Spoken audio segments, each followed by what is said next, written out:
Welcome to Luca and Miguel. Enjoy the video.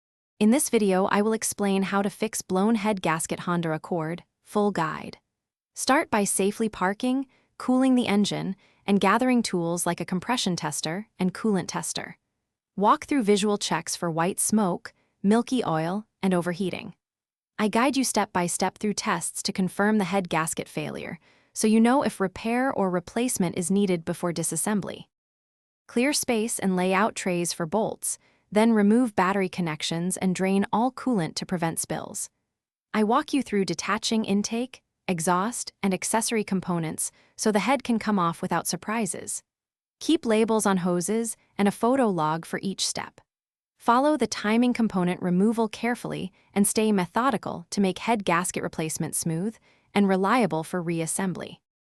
Once the head is off, I show how to inspect for warpage and cracks and when to send the head for machining. Clean all mating surfaces thoroughly and remove old gasket material to prevent leaks. Use the correct replacement gasket and torque to yield bolts, then follow the factory torque sequence by step. Reassemble with fresh coolant and a proper break-in routine to help the repair last a long time. Thanks for watching and please subscribe. It's the best investment you'll ever make.